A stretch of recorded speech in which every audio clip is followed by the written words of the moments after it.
Well, I think we'll get started, and hopefully the church people will be on soon. I was busy yesterday and I do not have an opening prayer. So if anybody would like to open in prayer, I would totally welcome that.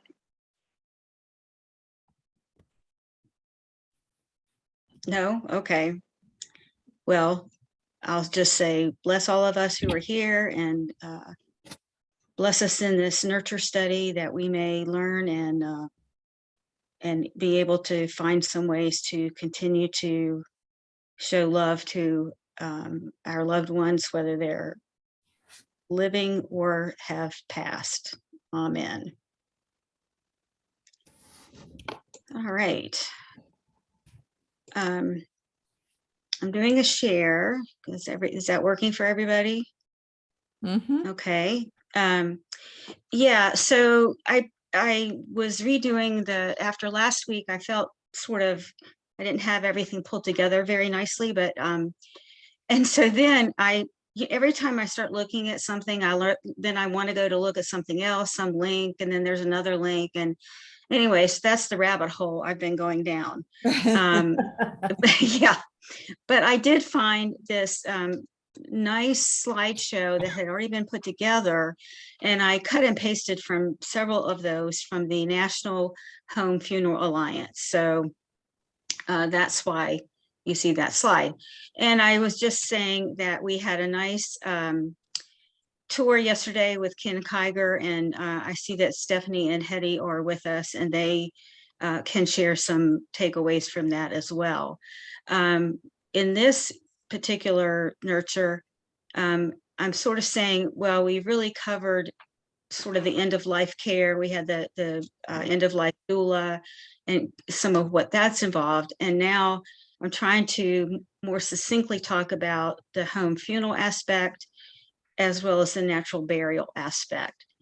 So we'll have a chance to talk about yesterday's trip too.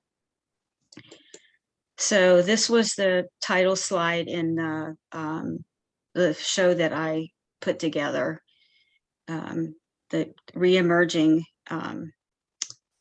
of home funerals. And so we're going to review caring for the body at home, natural burials, and what is the possibility that Trinity could have a designated cemetery specifically for natural burials on our property. I mean, I think it kind of ties into with some of the messages from today's church service that was so well done. So why home funerals? And we talked about this a little bit last week, but what they are saying is home funerals invite family, friends, and community into an authentic environment, a after death experience in a safe and familiar place. Care can be formed by loving hands. You have the intimacy and connection and sense of purpose. It's organic and a timeless practice. And there's minimal cost compared to other options.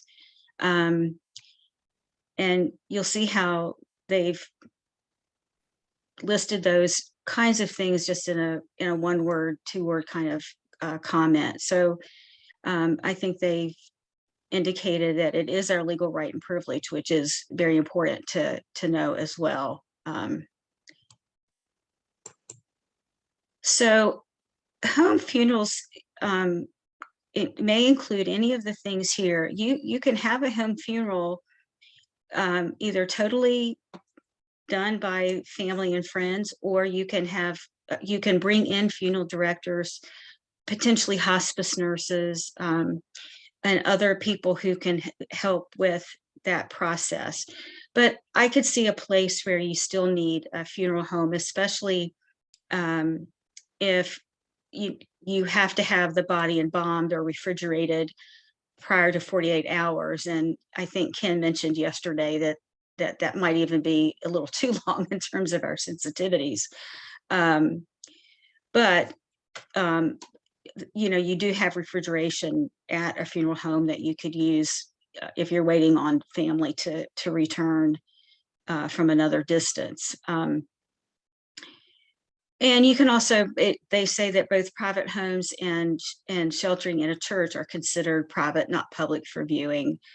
So the celebrations, rituals, etc., may occur in the home, church, hall, or other venue. And, here are some of what they describe as the emotional benefits of having a home funeral. And when I say home funeral, they're really talking about it from the point that the person has deceased through the point that the person has been, the body has been disposed into a natural burial site. So it's that whole process. No matter where you have the care and of the body after death, that's still considered part of a home funeral, as long as the body's not getting embalmed right away. So do any of those benefits they list, do any of those kind of speak to anybody, or if you'd like to talk about it?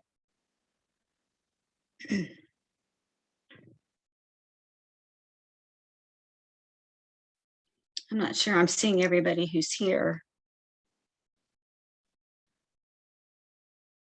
So one thing that I've thought of here is we're still in COVID. Even though a lot of people don't think we are. 10% of the people in that DC banquet got COVID.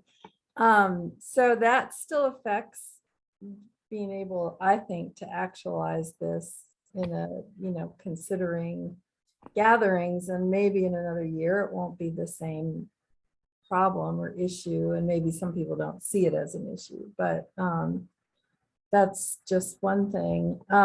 Sure. And I don't know if anybody else has had a similar experience, but this is kind of the opposite of a home funeral. So my father died of a massive heart attack at the age of 74 when he was in Singapore visiting my brother and his family. And so he was transported to a hospital, still alive, but then died during that night.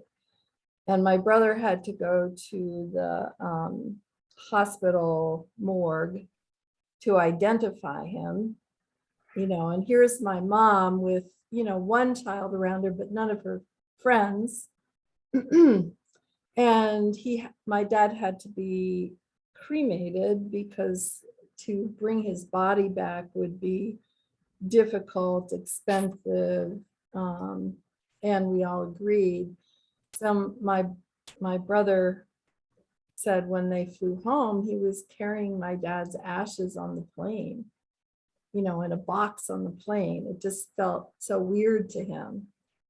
And then because it was a delay for my family from Singapore and my mom to come back home, I was notified of the death, and then, took a day off of work, and then the funeral wasn't going to be, the memorial wasn't going to be for another week or 10 days to give people a chance to come back from Singapore. And so I went back to work.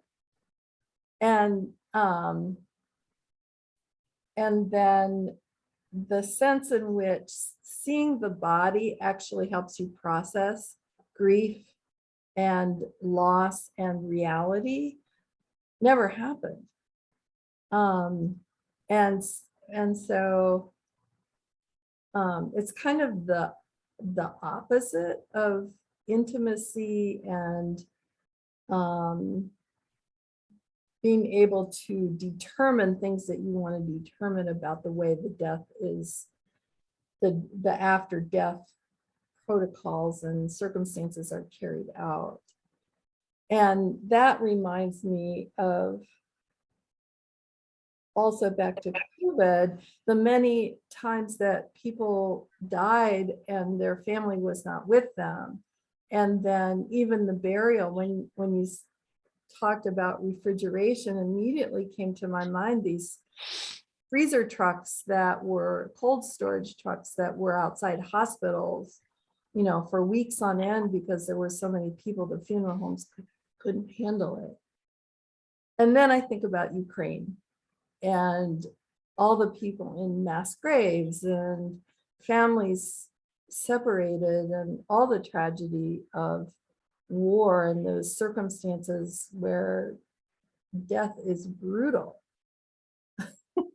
I'm sorry, I'm going on and on. It's kind of like stream of consciousness here. I'm sorry, but and then I think of the gas chambers in World War II, and then I think of how we are still killing people in the U.S.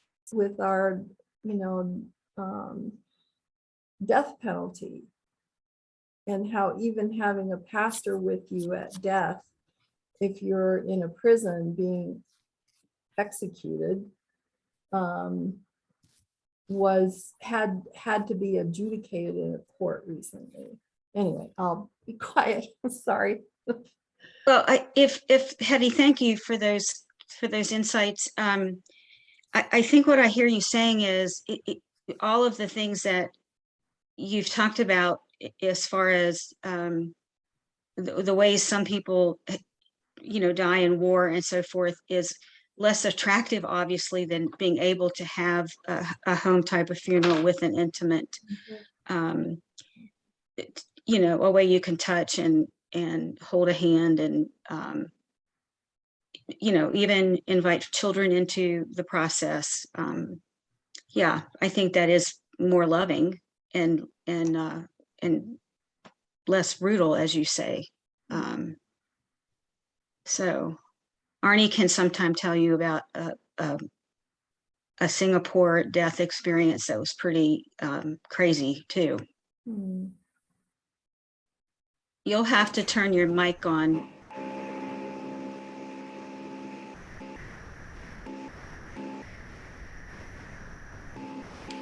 I think some reflection, Jess. Oh, sorry. Please go ahead.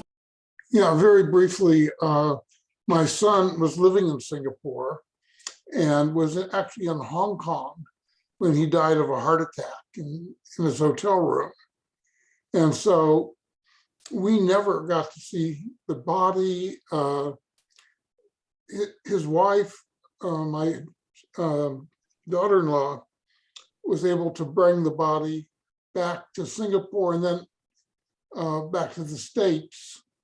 But that was much later. And the memorial service was like a year later, 6 months, a year later, so that there was none of the intimacy at all. But things happen. Yeah. Stephanie, what did you want to say? I had some reflections yesterday after visiting Duck Run, and one that it's very much like the family cemetery. At my family's, you know, if things go as planned, the person is embalmed at the funeral home and then taken back to this family cemetery, and then we go to the house, which is below the cemetery, and the family gathers there, and then we can visit the cemetery whenever we want. And it's a peaceful setting, much like Duck Run for now. I'm sure in later years it'll be developed. So it reminded me a lot of the farm. I didn't know that green embalming was an option, and that sounded like something that would be valuable. It sounds like that's not offered maybe at standard funeral homes. I'm not sure, maybe only 2 places in Virginia, but or maybe it is. I also came away with the idea that home funerals are definitely not for everybody, which I knew. Like Hetty was saying that, and we're all saying that not everybody, you know, has the privilege of a good death. Not everybody has friends and family around to care for them and to do these rituals. So if the family and friends and the dying person wish for a home funeral, I think they should definitely have that option. The home funeral literature that I'd read before, I think really romanticized what it would be like to care for a body over a day or two after the person had died. I don't think that would be for me. I think embalming is good if the religious tradition allows it for the for the benefit of the family. Those were my main reflections. Yeah, Steffi, that's a good point. Ken did talk about being able to use embalming fluid that does not use formaldehyde, and that would be bad for the earth. But with embalming, you still have an invasive procedure into the body. And I can see where some of the things I've read feels like it romanticizes the home funeral, but I have certainly read material that says exactly what's going to happen and how the body's going to change and how you need to respond to it. So some of the things I've read have really gone into a great detail. And again, understanding that's still not for everybody, for sure, because it's pretty intense in that way, from what I have read. So the law does support families. Their legal home vigils are legal in every state, and embalming is not required by law. And yesterday Ken made a comment of, do we need to, isn't it important to avoid the unpleasantries of the dying and the dead? And that is a legitimate concern. On the other hand, with embalming, are we not only doing adding chemicals to the environment, but are we just trying to make our loved one look good, like they're still alive? And I'm not coming down on that argument. I'm just saying those are things that I have read that people their responses to it. So that's something to think about. Let's see.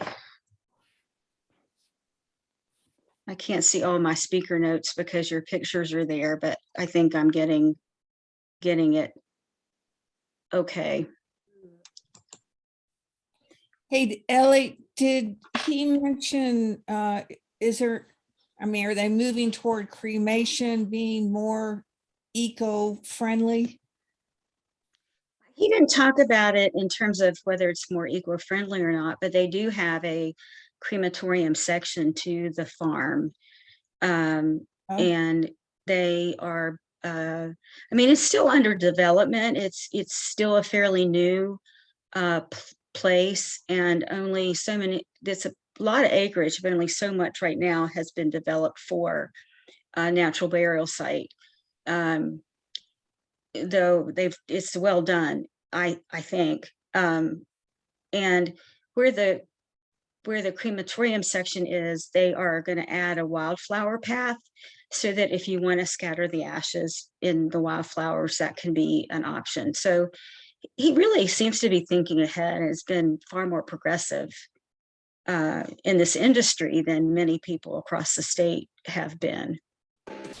He talked about cremation, and he didn't seem to think it was always a good option, not from the environmental standpoint, but he was saying that sometimes families will ask for a deceased family member to be cremated almost as if they don't want to deal with it.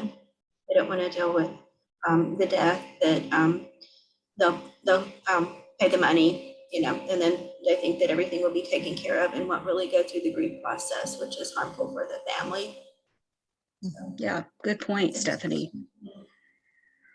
And I'm always pessimistic about these things, and I think what a privilege it is to be buried in a beautiful place like Duck Run or a family cemetery. But I think about criminals and words of society, how they have always been treated, as these options become more available, or are poor people or criminals, going to be disposed of almost like garbage once they are no longer living, just to get them out of the way of the state. Yeah. Well, I think there are regulations about how that is treated, and it probably is not as harsh as it was at one time without the regulations. One thing I want to point out is in many states, you do need a special permit to move a body, but in Virginia, you do not. As long as you're staying within the state, the family can transport the body by carrying the body, by putting the body in a car or a van. That is perfectly legal as long as you're disposing the body in Virginia. If you're going from one state to another, then you do need to get a permit to do that. And I've cited, I don't know if you can see my speaker notes, but I have put websites in there of where I found this information. And I can have Victoria put the slideshow up with all the other documents that she's put up on the website, if you want to go back and look at any of this. I just want to go back to Stephanie's comment about concern about the poor and the prisoners and stuff. Several times we had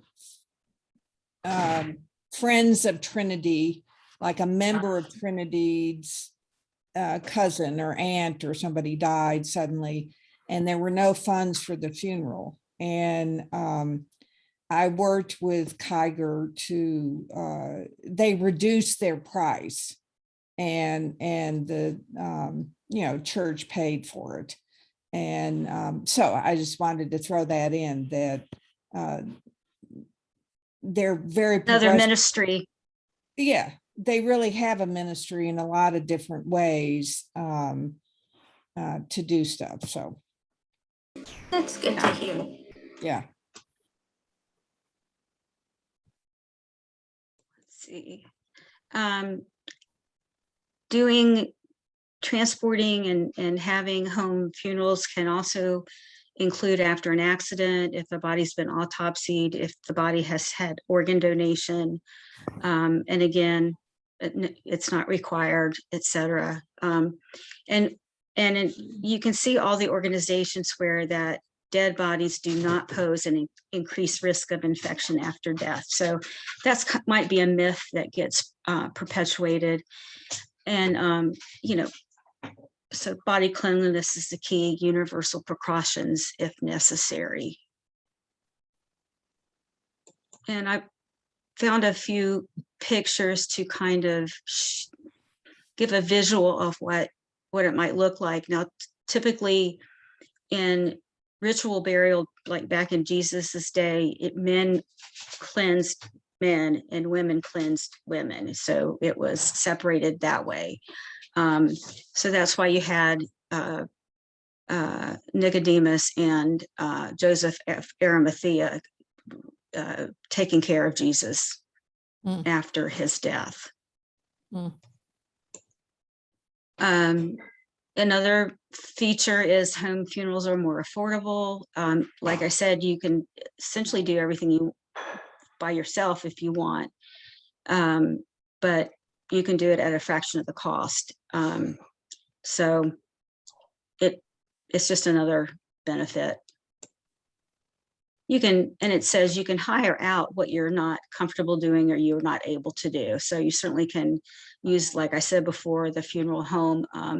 And then there's this term home funeral guide that we're going to talk about again in a minute, but I think that's kind of a new thing, and I haven't found out how you get training in it yet, but I know there are ways you can get training in it, and it probably would be helpful to some families, whether they're in a church setting or just in a community setting, can be available to families who need it. We definitely talked about it being eco-friendly. And And Stephanie or Hetty, do you want to remember anything that Ken said yesterday about the materials that you can use for the burial? And I found it interesting that he said that to provide for the dignity of the deceased, as they were being interred, that you need something rigid or something with handles and a team who who is trained to work with interment to make it a good process. Yeah, I thought he was very respectful about, one of the takeaways for me was he talked about having a shroud that you can purchase that has slats underneath, so it does give some rigidity, as well as just the linen cloth covering and for the body. But he did say cardboard caskets can be a bit tricky because they're harder to manage trying to get down into the grave. He also said that they dig a hole at 4 feet, and I've read between 3 and 4, but they use 4, and then as it settles, they add more topsoil, and that's true for any of the natural burial sites I've read about, that you do have to add some topsoil after a while. I wish Virginia were here. She was going to bring her shroud and show it to us.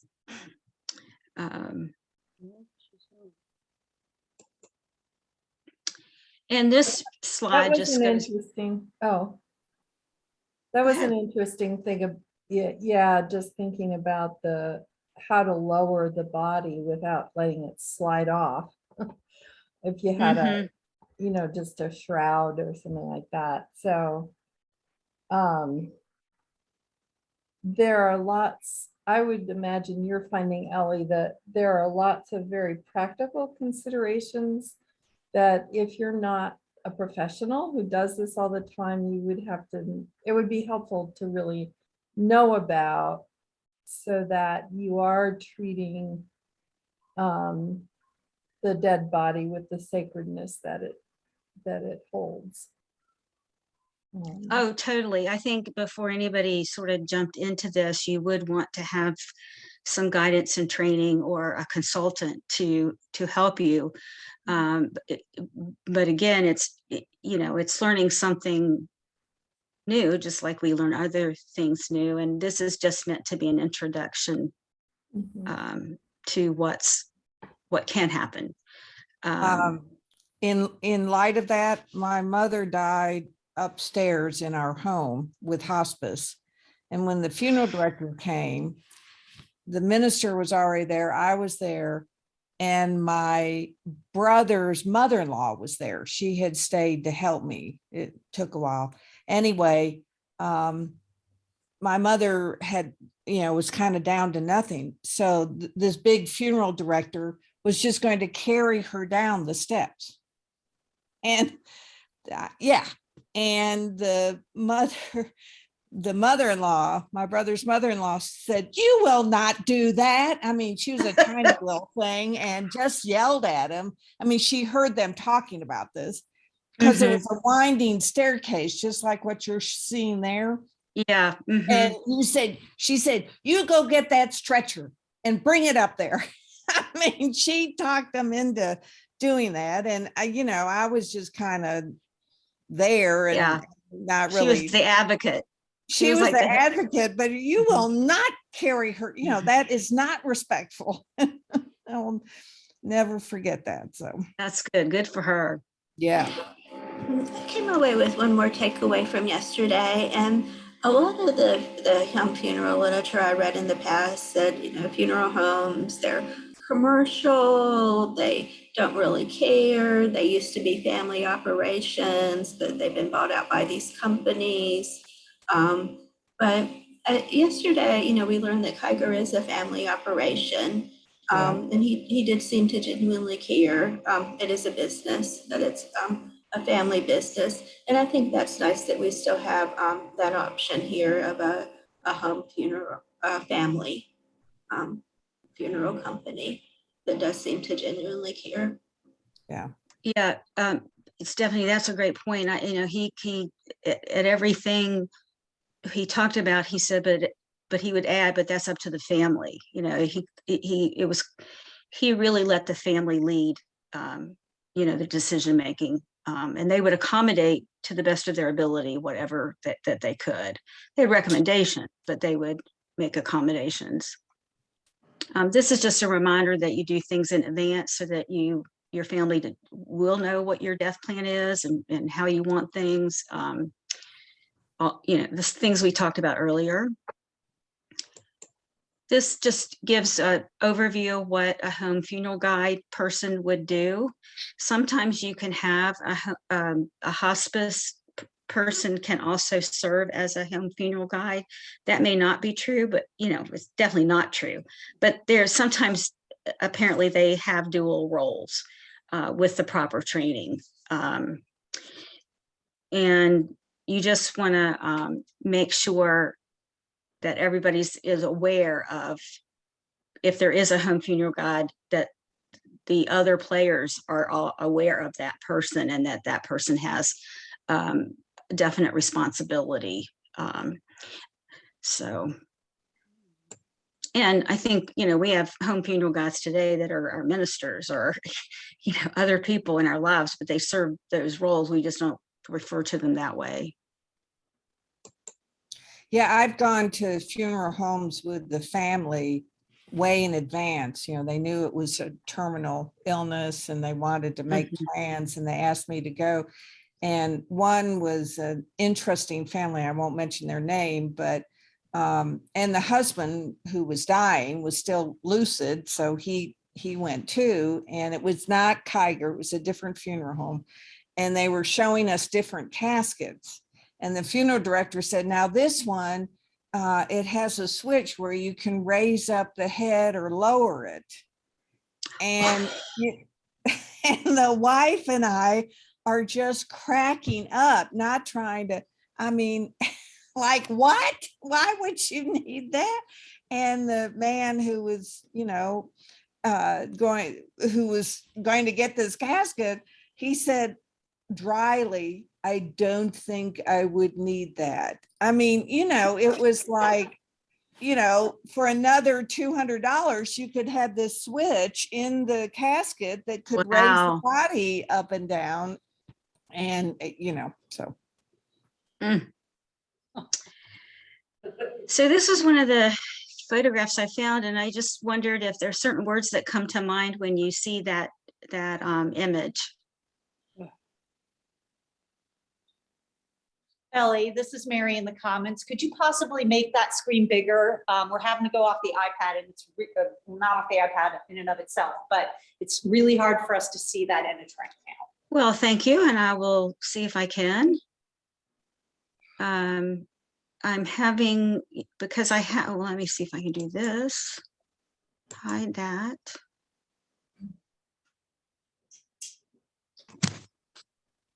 Let's see.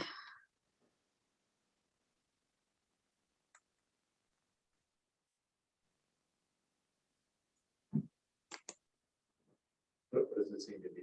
No. Yeah, can you describe what the picture is? No, that's really annoying me. Sorry. Wait, maybe this is it. No. Yeah, just describe what the picture is. Maybe Well, it's a picture. Oh, maybe if I take this off. I can't find.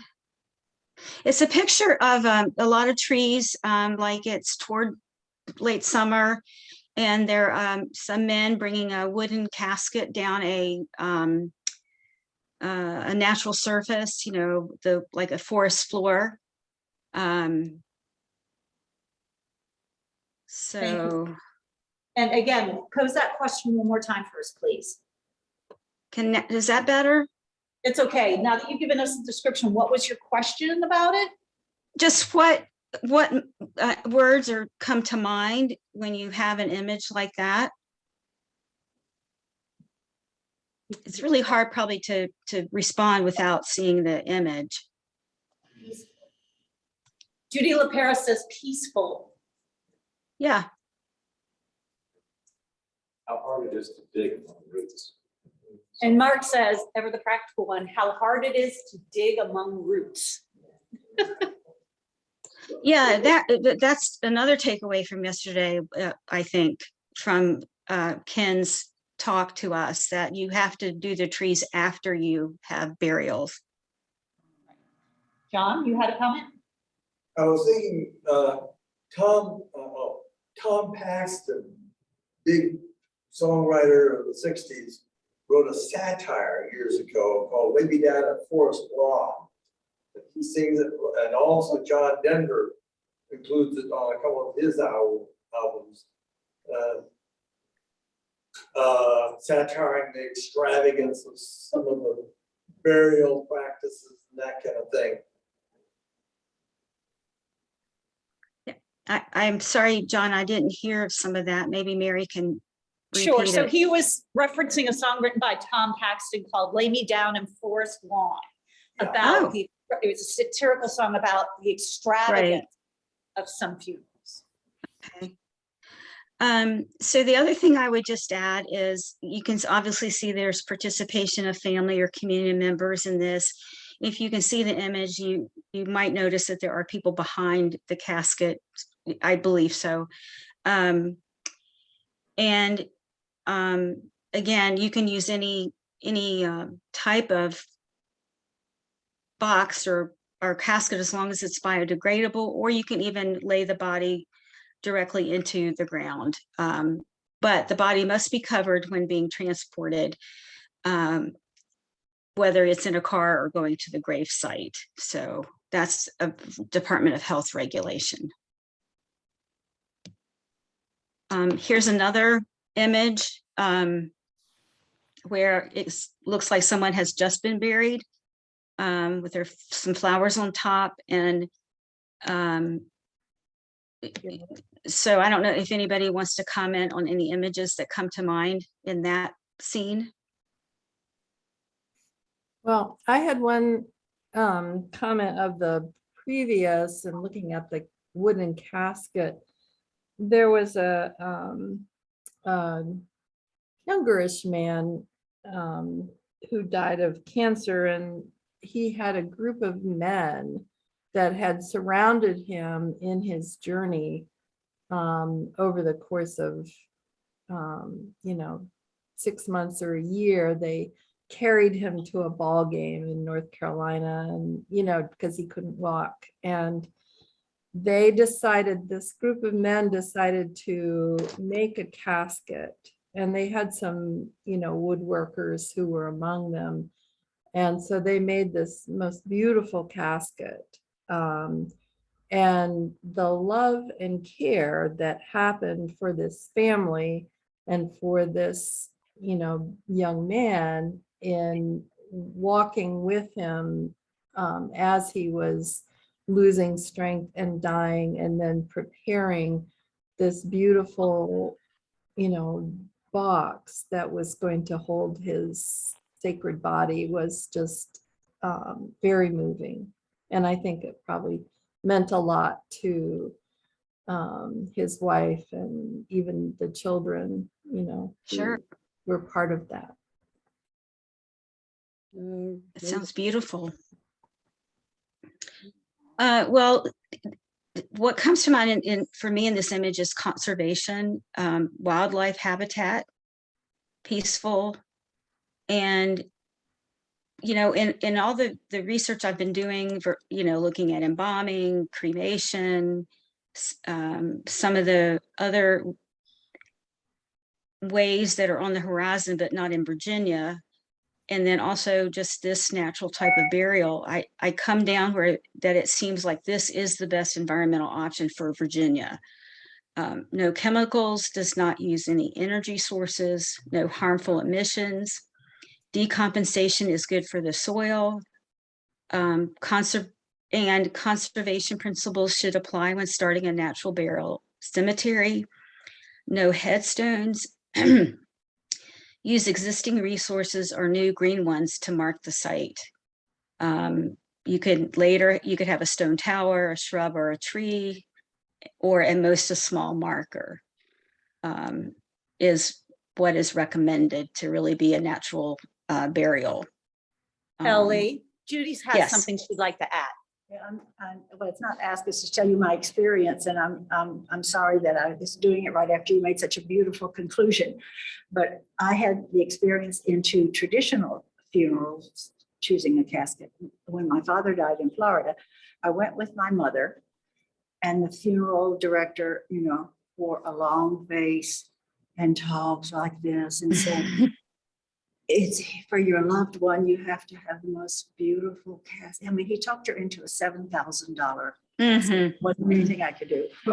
Then she died here, and her sister had come from Illinois to try through the death process. And we went to Kiger, and he said, there's the room, the prices are on, choose what you want.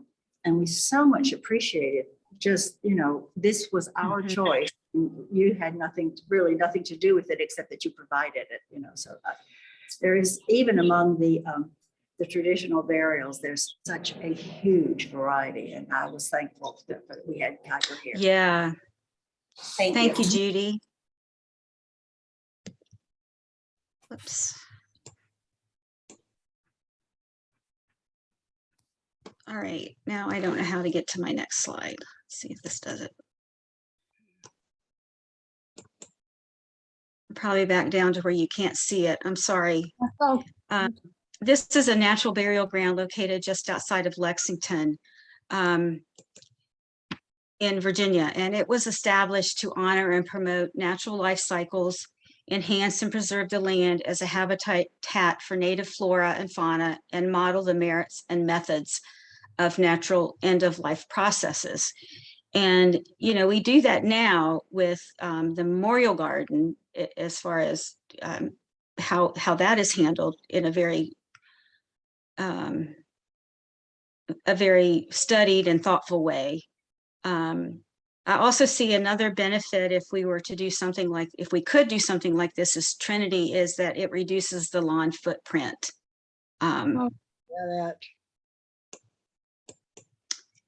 So the next question is, can we have a natural burial site on Trinity?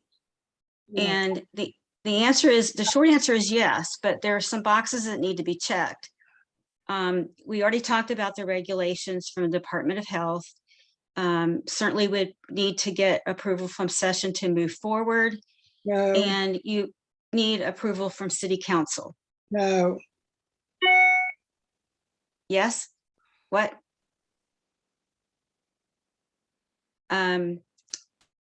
Beverly, did you want to say something? Whoops, wait a minute.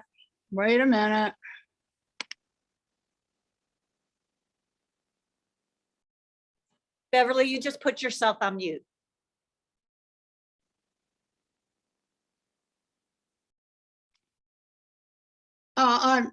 I'm sorry, I just don't like that idea at all. I mean, we have a limited area, even though we think it's pretty big. Maybe one of these places, as you all visited last time or yesterday, would be better. But I like the idea of the Memorial Garden. I said last week that I hope that I can take advantage of a little bit of it eventually. But I think that I wouldn't support that or approve of it or want it or anything. That not with the limited property we have. That's just one. That's an excuse, but I think it's a valid one. Well, thank you, Beverly, and certainly, you know, this is a membership issue, not. Yeah, I'm just bringing it up. And actually, probably, I would love to study it some more, I'll be honest, but it's certainly far from being approved. Ellie, John Henderson has a comment, if he may. Well, it brings up the problem that they're having a lot of places. There's just not room for people, traditional burials and such. They're having that trouble with the Arlington Cemetery and some of the others in Washington, DC area, other places. So it's not room. Thank you, John. Okay. So one thing to note is under the Department of Professional and Occupational Regulations, which oversees the Board of Cemeteries, a church cemetery is not regulated by the Board of Cemeteries. So there is no regulatory issue there. The regulatory issue, what has to do with going to the Planning Commission and ultimately to City Council, because we are in a residential district, we would have to get approval. And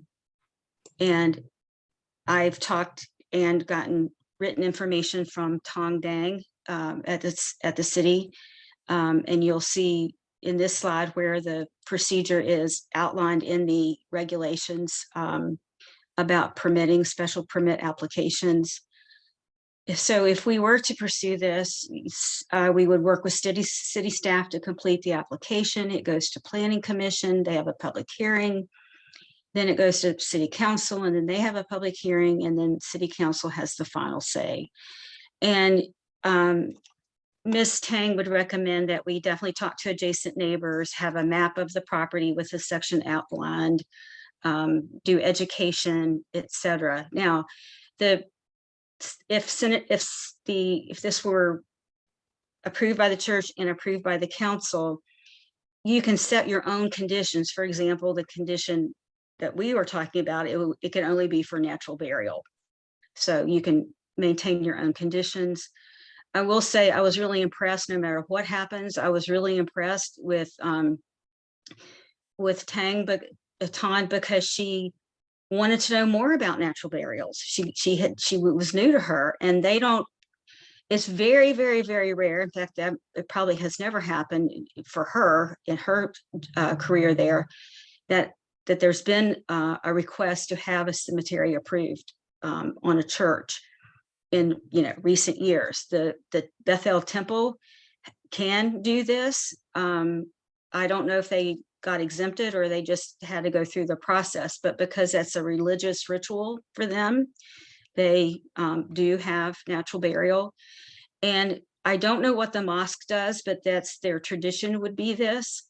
And then I've heard about, and Kenny brought up yesterday, some old order Mennonite cemeteries that are able to do this, and they really follow a simple burial kind of practice. So that probably has something to do with it. So it's 12:10. Thank you for staying. I really wanted to get to the end of this, and I would be interested in working with the Environmental Task Force and any other interested persons to see if this is something that Trinity would be interested in, and is it doable? So I'll just say that is kind of how I'm leaving it. And I'm happy to try to answer any other questions, or happy to listen and share with each other any other comments you might have.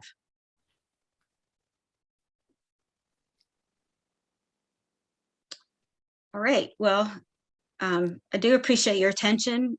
This has been a new journey for me, and it has been pretty labor intensive.